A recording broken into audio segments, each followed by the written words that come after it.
बिस्मिल्लाहिर्रहमानिर्रहीम नहमदुहु व नुसल्ली अला रसूलिहिल करीम अम्मा बाद। आज का दिन यकीनन हमारे लिए बहुत खुशी का दिन है, बहुत खुशी का। यही आज़ादी बहुत बड़ी चीज़ है कि हम आज़ाद हैं। उन बच्चों से पूछें कि जिनके साथ कुछ पाबंदियाँ होती हैं, उनसे कहें कि तुम्हारे वालिदैन ने कह दिया और आज के लिए तुम आज़ाद हो, जैसे आज आज़ाद हैं सारे। एक एहसास अलग ही एक एहसास है कि कायनात के एतबार से जहाँ हम गुलाम थे आज आज़ाद हो गए। इस आज़ादी के पुरमसर्रत मौके पर मैं इंतहाई मशकूर हूँ हमारे डॉक्टर साहब अल हिकमा फाउंडेशन के चेयरमैन जनाब डॉक्टर ज़ियाउद्दीन साहब कि उन्होंने इस खूबसूरत समा का नज़म किया। वरना हम भी पतंग को उड़ाते ही, खुद नहीं उड़ाते तो देखते ज़रूर, किसी धुन के ऊपर सरशार होते। लेकिन जिन्होंने इस धुन को देने में अहम रोल अदा किया, शायद उनका तज़किरा हम भूल जाते। हम इंतहाई शुक्रगुजार हैं कि उन्होंने, और ऐसे खतीब हमारे डॉक्टर साहब, खतीब बोलने वाले, स्पीच देने वाले, ऐसे लोगों को हमारे बीच इन्होंने खड़ा किया, हमारे बीच रखा। हम इनके इंतहाई मशकूर हैं। खुदा करे कि और मजीद इसमें इजाफा होता रहे और हमारे लिए डॉक्टर साहब इससे बढ़कर और काम करते रहे। आज का जो मौका है यकीनन ऐसा मौका है कि जिन लोगों ने कुर्बानियां पेश की उनका तज़किरा किया जाए, उनको भुलाया ना जाए। जो कुर्बानियां देते हैं अगर उनको भुला दिया जाए तो इससे ज्यादा जुल्म की कोई और बात नहीं होती, ना इंसाफी की कोई और बात नहीं होती। बताएंगे देखो, हमारे यहाँ बहुत मशहूर है, सन 1857, असल मौजू पर अब आ रहा हूँ मैं। सन 1857 की जंग आज़ादी हुई और यहाँ से हमारे हिंदुस्तान की आज़ादी का सिलसिला, लड़ाई के लिए जो जिद्दोजहद और जो कोशिश थी उसका सिलसिला शुरू हुआ। और सन 1947 15 अगस्त को हमारा वतन आज़ाद हो गया। ये हम लोग अच्छी तरह से जानते हैं सदर साहब। लेकिन मैं इसमें एक छोटा सा इजाफा और करना चाहता हूँ। एक तालिब इल्म की हैसियत से, मेरी बहनें मौजूद हैं, मेरे भाई हैं, मेरे बुजुर्ग हैं सारे, मेरे जहन में कुछ बातें थी जिनमें से दो एक जुज़ी बातें, कि असल तो हमारे जो खतीब हैं डॉक्टर साहब इंशाल्लाह वो बोलेंगे, बस दो एक बातें। ये बात कहना कि सन 1857 से ही जंग आज़ादी की शुरुआत हुई सही नहीं है। मैं इसका प्रूफ देना चाहता हूँ आपको। क्यों कहा जाता है सन 1857 से ही जंग आज़ादी की शुरुआत हुई, उसकी भी एक वजह है। दो एक लम्हे के अंदर अपनी बात में खत्म करूंगा, ज्यादा देर आपको बर्दाश्त करने की जरूरत नहीं पड़ेगी। और चंद उसमें जुजी बातें हैं, जैसा कि डॉक्टर साहब ने मुख्तसर वक्त में कूजे को समंदर में, कूजा में प्याला होता है, प्याले के अंदर समंदर समो दिया है इन्होंने, डॉक्टर साहब ने मुख्तसर सी बात के अंदर। हमारे नबी सल्लल्लाहु अलैहि वसल्लम का मौजज़ा जवामिउल कलिम, जुमला एक माना बहुत सारे, ये आपका एक मौजज़ा था। अल्लाह ने इस महबूब नबी की उम्मत के अफराद को भी ये ताकत अता की है। तो डॉक्टर साहब ने मुख्तसर जुमलों के अंदर बहुत सारे मानी थे, वो पिन्हा थे उसके अंदर, वो हमारे सामने पेश कर दिया। मैं कुर्बानी के इस, ये कह लिया जाए कि जश्न आज़ादी के मौके पर कुर्बानी का जो तज़किरा चल रहा है, इस मौके पर ये भी गुजारिश करूंगा कि चंद एक बातें जो हमारे सामने आती अपनी जिंदगी में भी उसको उतारें। कुर्बानी के जज्बे तो हैं ही हमारे दिलों में वतन के लिए, साथ साथ उन लोगों ने जो जज्बे दिए हैं वो जज्बे भी अपने दिल में उतारें। अब क्या है असल बात जो मुझे कहनी है, सन 1754 की बात है, 1754। मैं बहुत ज्यादा मुश्किल तरीन उर्दू तो इस्तेमाल नहीं करा, लेकिन मुझे उम्मीद है समझ लेंगे। सन 1754 के अंदर हिंदुस्तान की पहली कोशिश यानी 1857 से तकरीबन 102-3 साल पहले की बात कर रहा हूं और पुरानी बात। सन 1754 के अंदर नवाब सिराजुद्दौला का नाम हमने अक्सर लोगों ने सुना है। नवाब सिराजुद्दौला, इनके नाना थे बंगाल के रहने वाले अहमद अली वर्दी खान, उनका नाम था। सबसे पहले हिंदुस्तान की जंग आजादी के लिए उन्होंने कोशिश की, पहली कोशिश थी हिंदुस्तान के अंदर। और अजीब बात बतलाऊं, ये गोरी चमड़ी के अंदर से मन से काले, आज की बात नहीं कर रहा, आज तो कहेंगे हमारी तो दोस्ती है जी, आप क्या बात कर रहे हैं। ये उस जमाने में हमारे वतन के लिए जो किया उन्होंने, इसलिए हम कहने पर मजबूर हैं, उन्होंने किया हमारे साथ ऐसा, हमारे बड़ों के साथ किया। चमड़ी तो गोरी थी लेकिन काले थे वो। उन्होंने उस जमाने के अंदर शातिराना चालों से कोई जंग तो ऐसी न थी जो हार गए हों, जीतते चले गए थे। पहली जंग ऐसी थी हिंदुस्तान की जंग आजादी की तारीख में जिसमें इन अंग्रेजों को हार हुई है, शिकस्त हुई है। विलियम फोर्ट से इनको खदेड़ दिया अहमद अली वर्दी खान ने। हार्पर वगैरह बहुत मशहूर नाम है उस जमाने के, जो आप लोगों ने सुने होंगे। मैं तो जुज़ी दो एक बातें कहकर अपनी जगह ले रहा हूं, शायद इस तरफ ज़हन मबजूल कराना चाहता हूं कि बाद हमारे अंदर भी वो, हम आगाह रहे, बेदार रहे, हमें मालूम रहे। सन 1857 से जंग आजादी की शुरुआत नहीं है, पहली बात तो ये। सन 1754 से पहली शुरुआत हुई। दूसरी बात, हिंदुस्तान की जंग आजादी में ये पहली जंग थी जिसमें अंग्रेजों को शिकस्त हुई, वो भागने पर मजबूर हुए। पहली जंग, पहली बार शिकस्त। यहां तक कि सन 1754 के बाद अब हम आगे आते हैं सन 1757। नवाब सिराजुद्दौला, नवाब सिराजुद्दौला का एक मामू था जिसको मीर जाफर कहते हैं। हम लोगों ने बड़ा नाम सुना है, मीर जाफर और मीर सादिक। और हजरत अल्लामा इकबाल के कौमी तराने से अभी हम शुरुआत भी कर रहे थे, नेशनल तराने के साथ साथ जनगण मन के बाद वो हिंदुस्तान सारे जहां से अच्छा हिंदू से था हमारा। तो जिन्होंने उनके अशार पढ़े हैं उन्होंने ये शेर भी जरूर पढ़ा होगा, जाफर अज़ बंगाल सादिक अज़ दक्कन। ये बड़े मशहूर अशार हैं उनके। मैं तो सिर्फ जुज़ी बात कहकर अपनी जगह लेना चाहता हूँ। नवाब सिराजुद्दौला का मामू है मीर जाफर, और उस जमाने में ये वजीर आजम थे जाफर साहब, नवाब सिराजुद्दौला के दौर में ये खुद वजीर आजम थे। मैं उस जमाने की बात कर रहा हूँ, वजीर आजम थे। लेकिन मामू और भांजे की बात हमारे बड़े मशहूर है, मामू और भांजे, मखदूम साहब वगैरह बहुत मशहूर है तारीख है। भांजे को धोखा दिया मामू ने, भांजे को मामू ने धोखा दिया। कैसे?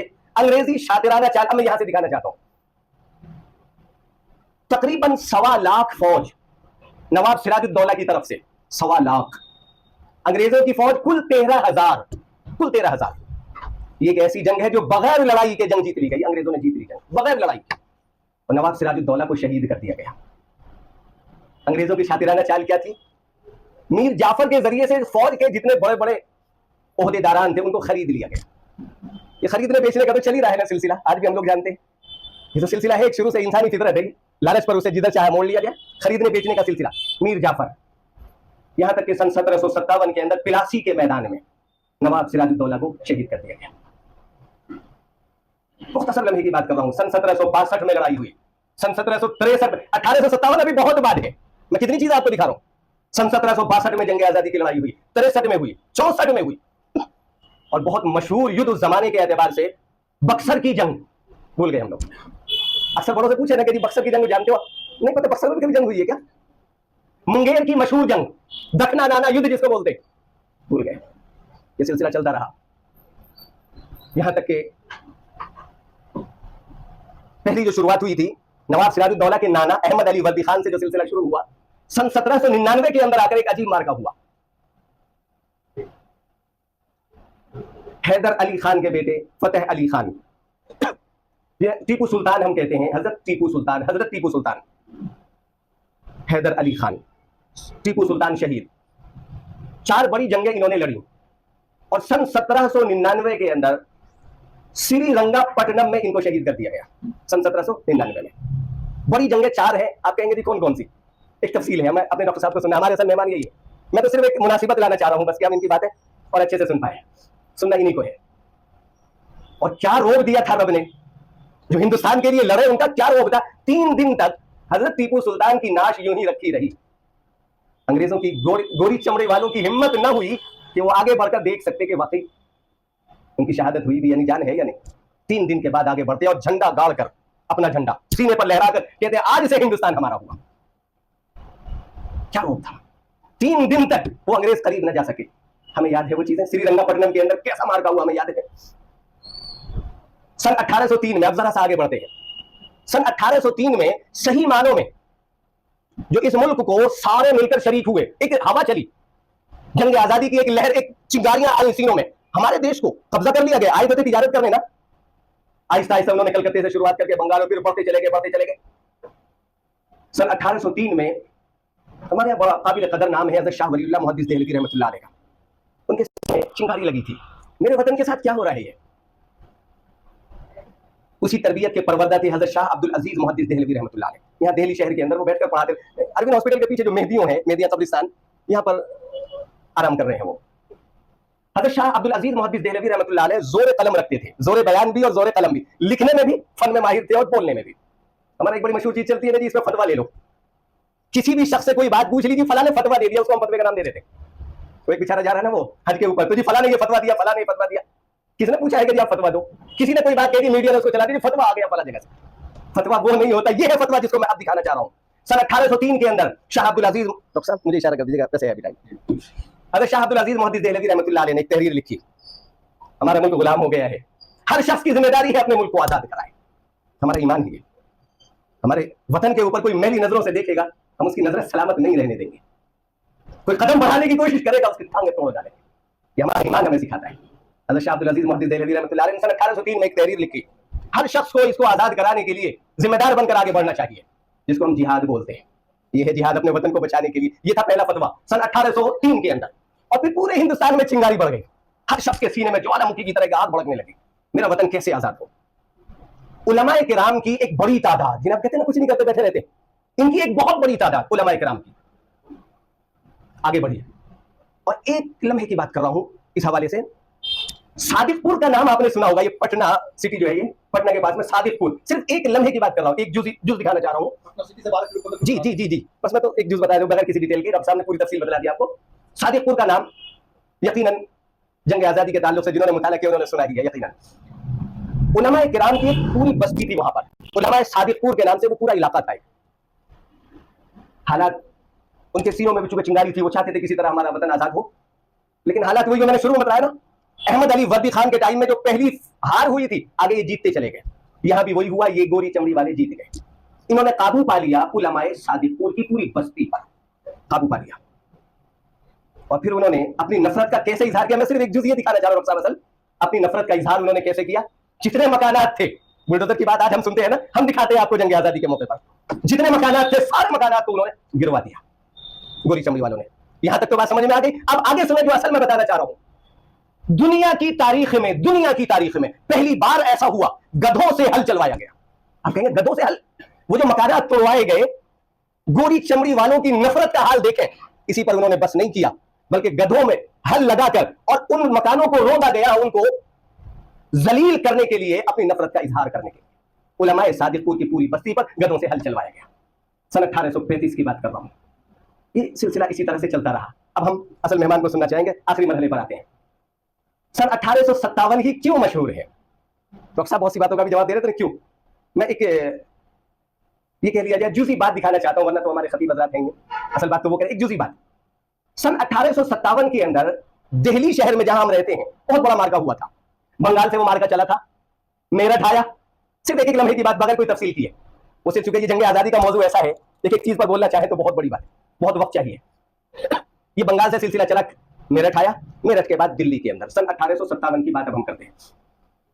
3 दिन दिल्ली शहर के अंदर मार्का जबरदस्त रहा, और जो यहां कमांडर था गोरी चमड़ी वालों का उस जमाने में, अंग्रेजों का, समझ लें साहब, उस जंग में वो भी मारा गया था सन 1857 के अंदर। ये 3 दिन का जो मार्का रहा, इसमें 29,000 हिंदुस्तानी शहीद हुए, 29,000, जिसमें 5,000 हमारे बिरादराने वतन थे। सीधा सा लफ्जों में कह रहा हूं, हमारे मुस्लिम के अलावा थे 5,000 अफराद सन 1857 की जंग आजादी में। बाकी बचे 24,000। 24,000 ये जो एक शाह अब्दुल अजीज मुहद्दिस देहलवी रहमतुल्लाह दिल्ली शहर में बैठे हुए थे, उन्होंने रूह फूकी थी। 24,000 अहले ईमान में से थे, यानी ये दोनों अब आए मिलकर सन 1857 की जंग आजादी में। यहां से मुअर्रिखीन ने लिखना शुरू किया, और बड़े बड़े गुरुओं ने, और उसमें बैठे हैं एक साहब, बड़े बड़े गुरु, मैं नाम भी नहीं ले रहा, अभी के बाद लंबी हो जाएगी, सब ने यहीं से लिखना शुरू किया। सन 1857 से जंग आजादी की शुरुआत हुई। और अजीब बात, जब ऐनक लगाना तासुब का, तो लोगों ने फिर उसको गदर का नाम तक दे डाला। उलमा इकराम की रही कुर्बानियां, लोगों ने नाम दिया उसको धोखे का। धोखा तो उन्होंने दिया था, वो मीर जाफर जैसे लोगों ने, इन उलमा ने धोखा दिया था क्या?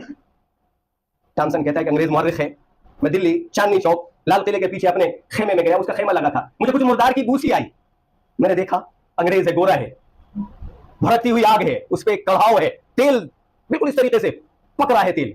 देखते देखते एक शख्स को लाया गया, मौलवी था वो, उससे कहा गया हमारी बात मान, नहीं मानी, उठाकर उसे जलती तेल में डाल दिया गया, भून दिया गया। दूसरे को लाया गया, वो कहता है अंग्रेज मुअर्रिख, मेरी आंखों ने देखा, सारे के सारे ये उलमा थे, पक गए आग में, लेकिन उन्होंने अंग्रेज के आगे अपनी गर्दन न झुकाई।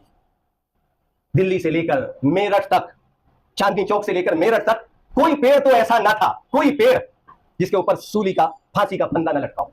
जहां किसी को देखा, ये दाढ़ी वाला, ये टोपी वाला, ये कुर्ते वाला, उठाकर सूली पर लटका दिया गया। हम इन तारीखों को कैसे भुला सकते हैं? हाँ, 1857 के बाद अब पूरे हिंदुस्तान के अंदर एक लहर चली और सब मिलजुल कर आगे बढ़े, यहां तक के बड़ी बड़ी कुर्बानियां दी उस जमाने के एतबार से। हम उन कुर्बानियों का तज़किरा एक लम्हे में यूं करना चाहेंगे, चाहे वो असीराने माल्टा हो, माल्टा की जेलों में जो कैद थे, हम उस जमाने के डॉक्टर साहब ने एक रंग दिखाया था ना आपको, कैसे उनको खाने के अंदर आटे की तो एक मिकदार होती थी। हम कहते हैं ना आटे में नमक, वो गंद कहेंगे हम उसको, वो रेत वगैरह ये चीजें बाल, उसके अंदर वो आटा मिलाते थे। आटे में नमक नहीं, नमक का लफ्ज हम नमक को हटाते हैं तो और दीगर चीजों में आटा मिलाकर वो खिलाते थे। हम उनकी सोहबतों का तस्वुर नहीं कर सकते आज, उनकी कुर्बानियों का। वो काला पानी की सजा हो, मैं सिर्फ जुमला कहता हुआ अपनी जगह बैठ रहा हूं, वो काला पानी की सजा हो या माल्टा की जेल के वो कैदी हो, या फिर उन्हें एक डब्बे के अंदर, पहले रेलगाड़ी का वो, आज के टाइम में तो वो एक्सप्रेस है और राजधानी है वगैरह, उस जमाने की मेल भी वो पैसेंजर से, और फिर ऐसा कि जब सजा ही दी जाए, एक डब्बे में कितनों को बंद कर दिया गया। तारीख आप पढ़िएगा, मैं सिर्फ बात कहकर अपनी जगह ले रहा हूं। और एक डब्बे के अंदर, सिर्फ रेल के एक डब्बे में, अगर वो सफर मिनट का है तो उसे घंटों में तब्दील किया गया, दिन का है तो हफ्तों में तब्दील किया गया।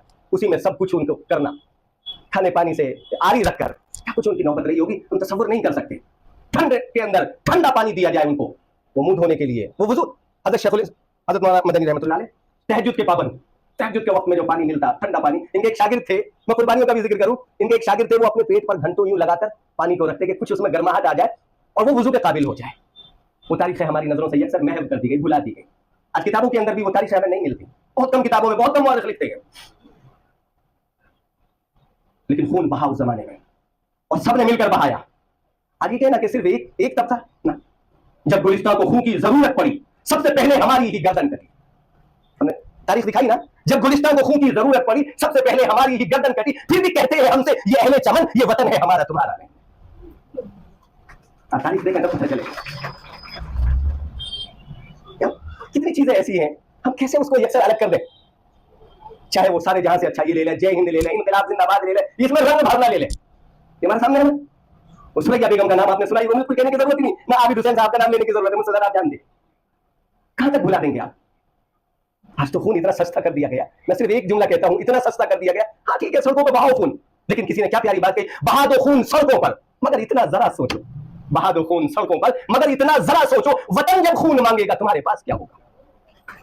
वतन जब खून मांगेगा तुम्हारे पास क्या होगा? ये 1800, बस हम अपने मेहमान को सुनेंगे, मेरा वक्त हो गया तकरीबन। 1857 की जंग आजादी ही नहीं बल्कि उससे पहले से सिलसिला शुरू हुआ, यहां तक के वो आखिरी जो अंग्रेज के अंदर वो लाड बैठा हुआ था वो भी यहां से रुखसत हो गया। यहां तक कि 15 अगस्त को हमने हिंदुस्तान में वो सूरज देखा जो आजाद सूरज था। आजाद का मतलब हमारा ये समा आजाद हो चुका था, हमारा वतन आजाद हो चुका था। और आज हम 15 अगस्त के मौके पर इंतहाई शुक्रगुजारी के साथ कि डॉक्टर साहब ने ये हमें मौका फराहम किया, इंतहाई आपके भी मशहूर कि आपने उन शहीदाने वतन को याद करने के लिए अपना कीमती वक्त निकाला। और हमारे बच्चे भी बैठे हैं, कहेंगे हम पतंग उड़ाते यहाँ बिठाया हमारे माँ बाप ने, लेकिन उन शुहदाए किराम की अजीम यादगार को मनाने के लिए हम सब यहाँ बैठे। खुदा करें कि उन शहीदाने वतन के जो जज्बात थे, अल्लाह हमें अपने वतन के लिए वही जज्बात अता फरमाए। वो शहीदाने वतन जो सब कुछ अपना कुर्बान कर गए,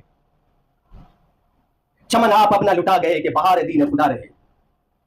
वतन की मोहब्बत हमारे दिल के अंदर है ना, और इसीलिए चमन आप अपना लुटा गए कि बहार दीन खुदा रहे। न जमा जो रंग बहार का तो लहू भी अपना मिला दिया। उन्होंने अपना लहू भी मिलाया तब जबकि उन्होंने देखा वतन को, वतन से प्यार करना हमारे मजहब ने सिखाया है, और फिर उस मजहब के सिखाने की वजह से फिर उन्होंने देखा कि बगैर हमारा खून बहाए इस चमन के अंदर बाहर नहीं आ सकती। तो फिर उन्होंने अपना आप ही कुर्बान नहीं किया बल्कि अपने घर बार को भी लुटा दिया, अपने बाल बच्चों को भी उन्होंने लुटा दिया। ये उन अजीम शुहदाए किराम की यादगार है जहां पर कि हम 15 अगस्त की जश्न आजादी के मौके पर उनको याद करते हैं। खुदा करे कि वो जज्बात हमारे दिलों में भी पैदा हो जाए। जज़ाकुमुल्लाह, अस्सलामु अलैकुम।